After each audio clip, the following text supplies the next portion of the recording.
नमस्कार, हरिभूमि टीवी के news bulletin में आपका स्वागत है और आइए अब नजर डालते हैं आज की प्रमुख खबरों पर। सबसे पहले बात करते हैं पश्चिम बंगाल की। राज्य में ऐतिहासिक सियासी उलटफेर के बाद भाजपा अब नई सरकार बनाने जा रही है। शपथ ग्रहण समारोह 9 मई को कोलकाता के ब्रिगेड परेड ग्राउंड में सुबह 10 बजे से किया जाएगा। इस राजनीतिक परिवर्तन के बीच ममता बनर्जी और अभिषेक बनर्जी के आवासों से अतिरिक्त सुरक्षा हटा ली गई है। हालांकि उन्हें जेड कैटेगरी की सुरक्षा मिलती रहेगी। इन चुनावी नतीजों के बाद बंगाल के विभिन्न हिस्सों जैसे संदेश खाली और आमतला में हिंसा और तोड़फोड़ की खबरें भी सामने आ रही हैं, जिससे प्रशासन और सुरक्षा बल हाई अलर्ट पर हैं।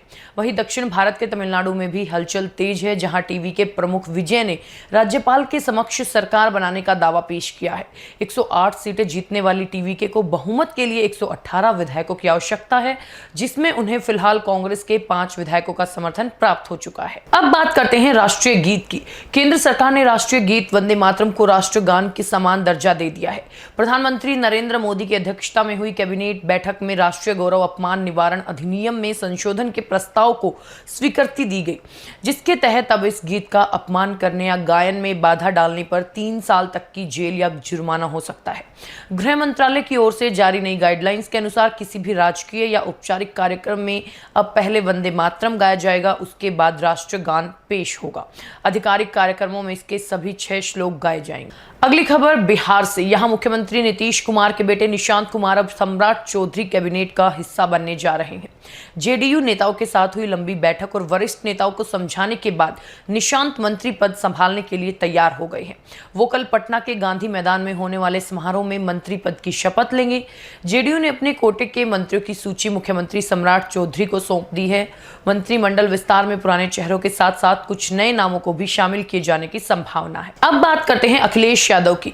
उत्तर प्रदेश के आगामी विधानसभा चुनाव 2027 की तैयारियों के बीच सपा प्रमुख अखिलेश यादव ने चुनावी रणनीति बनाने के लिए प्रसिद्ध कंपनी आईपैक के साथ अपना अनुबंध खत्म कर दिया है। जी हां, लखनऊ में प्रेस कॉन्फ्रेंस के दौरान अखिलेश ने स्पष्ट किया कि फंड की कमी के कारण अब वो इस कंपनी के साथ काम करने की स्थिति में नहीं है। गौरतलब है कि पिछले विधानसभा चुनाव में पश्चिम बंगाल में ममता बनर्जी और तमिलनाडु में एमके स्टालिन की जीत में आईपैक की महत्वपूर्ण भूमिका रही थी, जिसके बाद इन नेताओं की सलाह पर ही अखिलेश ने आईपैक को हायर किया था। दिसंबर 2025 से शुरू हुआ ये साथ अब समाप्त हो गया है। अगली खबर लुधियाना से। लुधियाना में 21 वर्षीय निखिल की ओर से फंदा लगाकर आत्महत्या करने के मामले में एक चौंकाने वाला खुलासा हुआ है। मृतक की मां ने आरोप लगाया है कि उनके बेटे की प्रेमिका ने उसे बार बार मर जाने और गोलियां खाकर जान देने के लिए मजबूर किया। निखिल के मोबाइल से प्राप्त डेटा ने इस लव स्टोरी के दर्दनाक अंत की परतें खोल दी। मां का दावा है कि फोन में 10,000 से ज्यादा निजी फोटो, वीडियो और आपत्तिजनक सामग्री मिली है, जिसमें बेडरूम और बाथरूम की एक्टिविटीज भी शामिल हैं। जांच के दौरान यह भी सामने आया कि सुसाइड से एक दिन पहले निखिल ने लड़की के कहने पर 10 से 12 गोलियां खाई थी, जिसका वीडियो भी मोबाइल में मौजूद है।